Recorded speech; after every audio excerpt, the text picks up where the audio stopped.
Hi children. So what were we dealing? We were dealing with another poem that's on killing a tree.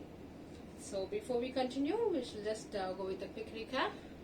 So it is Mr. Jeev Patil, who's an Indian poet who has written this poem on killing a tree, and he is also a physician, a doctor, and also his interest is to involve himself in green movement.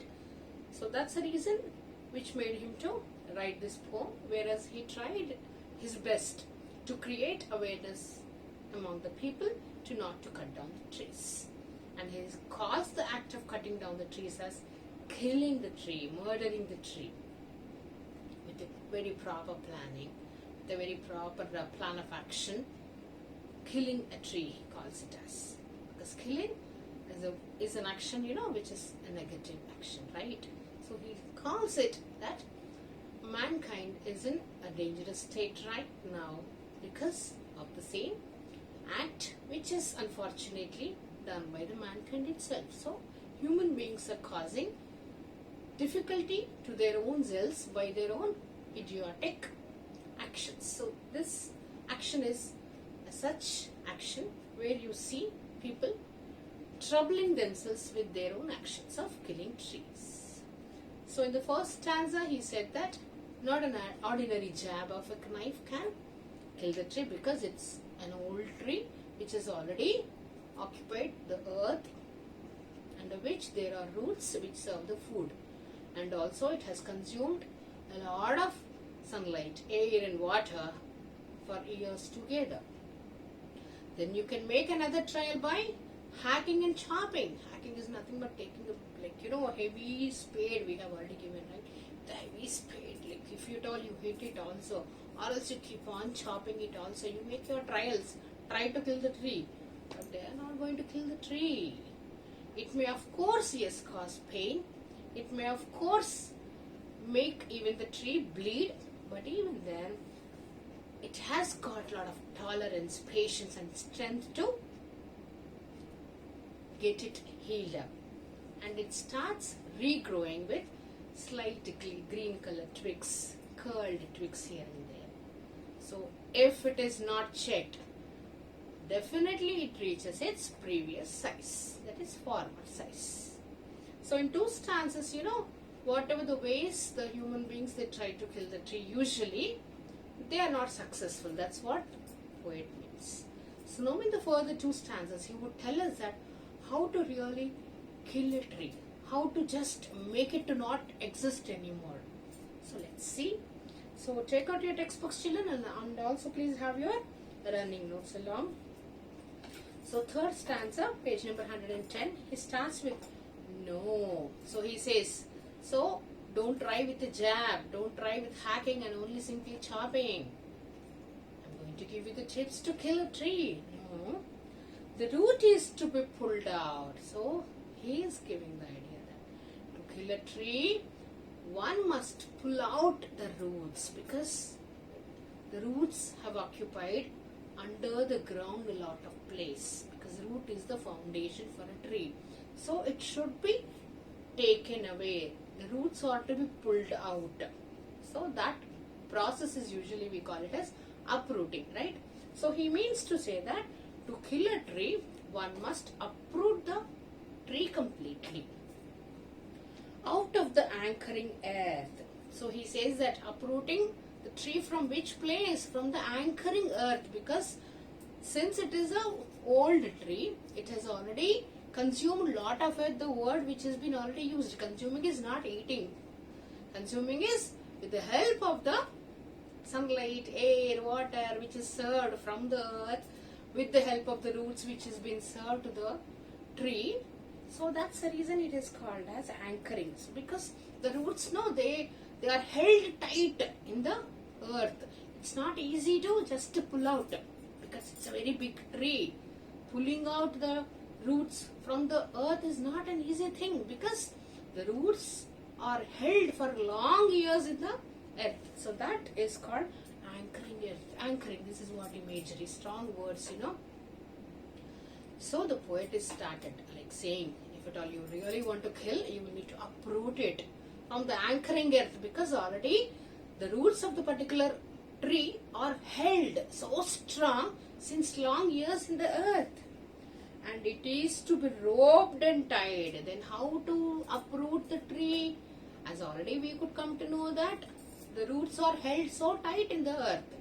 Then he gives an idea saying that the tree must be tied with a very thick rope. The tree must be tied with a thick rope and pulled out and snapped out. Snap is nothing but chopping again. So he says that then pulled out.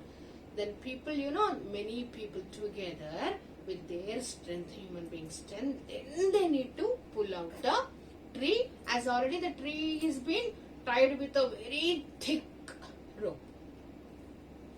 Or pull out entirely, then try to pull it out entirely, in the sense completely uprooted.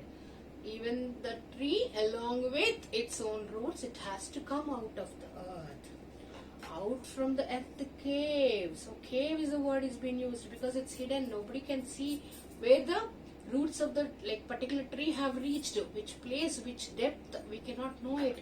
So as it is so deep, he's using the word earth cave, because it's not cave, usually you see darkness around in the caves, which are like very deep. So he says that you will need to pull the tree by tying it with a very thick rope, and you will need to uproot it by pulling with a lot of strength from the earth cave, because the roots are held tight in the earth. And the strength of the tree exposed, then that strength of the tree is exposed. Then as soon as the tree is uprooted, where is the strength of the whole tree, children? Usually you see where the strength is of the whole tree. It is hidden in the roots, because roots are the main parts, which they do a lot of work to serve the food and to let the tree exist its own life in it. Roots are the main parts, right? So roots are considered to be the strength of the tree. So here the poet says, once the people around, they succeed by uprooting completely the tree, then the roots are exposed to the sunlight. Then the roots are exposed. Then the source, white and wet, as already we have discussed before in the last session. White and wet is nothing but, even tree also has got some moisture in it, like human blood, how we have blood in, right? Similarly, it has light white color, watery substance, I said. So that is being called as white and wet here. So that white and wet, when it gets exposed to the sunlight, what would happen? Automatically it would get evaporated, right? Then the most sensitive, hidden for years inside the earth. So white, for many years, those roots were hidden under the earth, where nobody could see them also. But once they have been uprooted, once they have been brought out from the earth cave, though they were completely tightly held in the anchoring earth, but even then, human beings with their foolish act, by using their lot of strength, they uprooted. Then what would happen? The sensitive, the delicate, the white, wet color part of the roots, they got exposed to the sunlight. Then the matter of scorching and chalking. Then the next stage. First stage is to uproot the tree. Even then it is not killed, children. Then once it is uprooted, then they'll make it to get exposed to the sunlight, which is very hot.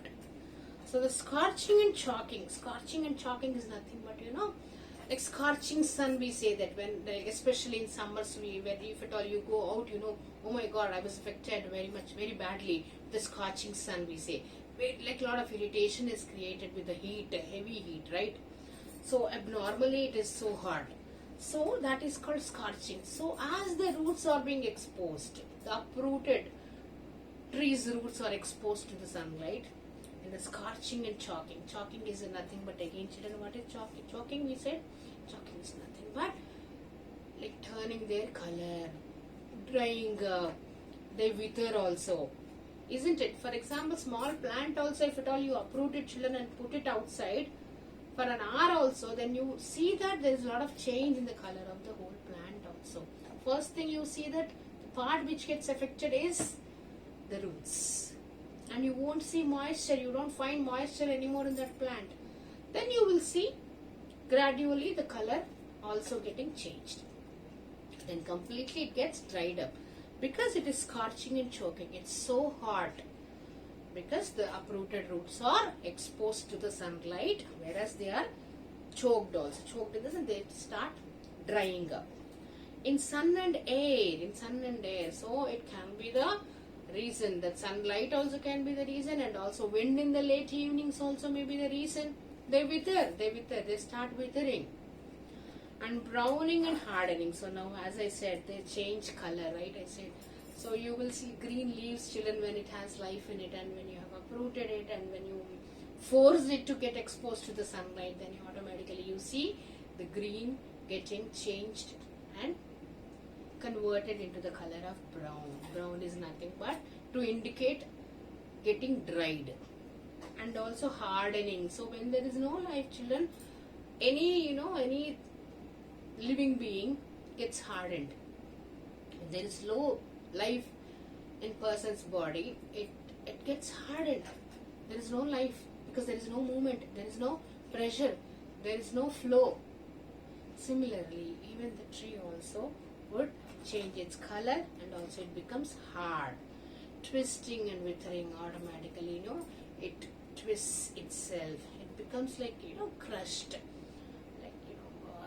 It gets shrink also. The size also becomes less due to the exposure to the sunlight and also the air.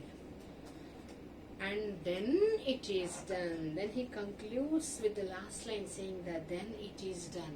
What is it refers here, children? It is done means ultimately the foolish act of the human beings of killing the tree completely is done now. When you see the complete tree getting dried up, which has got no life at all, then yes, the man is successful in killing a tree. Could everybody understand, children? First two stanzas he has given that all the silly things, whatever you do it by cutting down the branches here and there, by causing pain, let the tree bleed also, you're not going to kill completely the tree. But in the second two stanzas he has just told us that how to kill. Uprooting, because deforestation is the same thing being done, right, children? Now if at all you take Hyderabad, the city, the outskirts, expanded like anything now. That expansion of the city, we call it so proudly, and all village panchayats have been converted into municipalities now. How is this development taking place? Because previously they were all the fields, agricultural fields, Now they're all converted into urbanization. Now you see big malls here and there, big cinema theaters here and there, big apartments here and there. In and around your places you also must have seen. That's all due to the same cutting down, completely uprooting the trees only. So here he has just expressed his pain, that killing a person who is a metaphor for the cruelty only can kill a living being. He says that one must be so cruel, one must be very cruel to kill the living being, though it can be the human being or it can be a tree. Killing a person also would lead to some loss, definitely. One person is killed here, then how about the family members of the one, the survivors? Definitely they would have a lot of grief of losing him, right? Similarly, the tree also, the humankind, you and I, we all need the greenery around. We all want to really survive happily during hot, scorching summer also. How is it possible without having trees? So one must think before cutting down and uprooting the trees. And he says that killing a tree is as punishable offense as killing a person. He's just comparing. Because we say that there is life in the plant, there is a life in the tree. Of course, we are all human beings, living beings. So he says that uprooting the tree is nothing but killing the soul of the person also. Some people, they hurt with their verbal actions, the way they speak, the way they bully, the way they tease and all, sometimes they abuse and all, no? We are very much irritated, we are hurt, we are insulted. So that nothing but hurting the soul we call it as. So here he says that killing a tree is such an action which can easily be aptly be compared with an action of the human beings hurting the people, deliberately insulting them, causing them psychologically with the words. That is nothing but killing the soul. It may not hurt the body part, it may not hurt any of the parts of their body, but it hurts the soul. Then the man is completely killed. So as already we have learned that Mr. Jeev Patil is 80 plus years old now, but even then he is so active and he is so actively taking part in the green movement around. He says that please plant the saplings around. Whenever you visit any of the birthday parties, instead you give them the valuables, the external things, please give them the saplings. This is what he would like to, convey the message through. So do not cut down the trees. And if at all you see cutting down of the trees around you, please object. Please object and try to educate them not to cause any harm to the trees around, because we are all living beings. We would like to have the fresh oxygen to be inhaled. And it's no wonder, children, I do not know how many of you are aware of this or not. Especially Hyderabad, I'm speaking about Hyderabad as I'm a resident of Hyderabad. As it is now, we have a few oxygen bars. You may be amazed by listening to this. Yes, of course. And they really charge too high, where you can just sit there happily for an hour and they charge around rupees 1500 per an hour. So only to inhale fresh oxygen to keep yourself fit and healthy. So how disgusting and how pathetic situation we are in. All these are natural resources around us. Air, water and sunlight we call it, right? So as of now only people, they are visiting those bars to enjoy the fresh oxygen. Because we don't find fresh oxygen around, of course not. Then what would happen after 10 years, after 15 years? How are we going to live our life?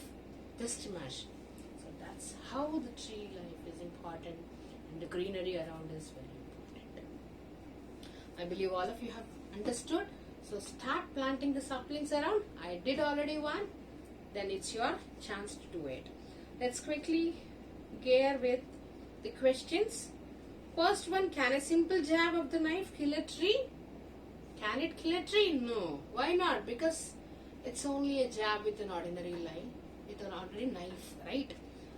And the tree is very strong, which is very old, which has already consumed a lot of earth, which has already taken in a lot of sunlight, air and water. So it cannot kill. How has the tree grown to its full size, former size? How could it? Though it was hacked, though it was chopped also, though it was bleeding so much also, it could heal with its tolerance, patience and of course the strength. It could heal its wound and it comes to its former size. How does the regrowth start? With a twig, small green color twigs, they curled twigs here and there. What is the meaning of bleeding bark? Children, bleeding bark is nothing but you will see the light color, white color, watery substance there. They mentioned white and wet, right? So that. Then the poet says no in the beginning of the third stanza. What does he mean by saying this?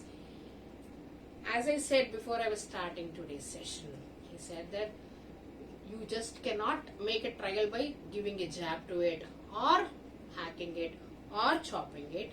No, don't do this.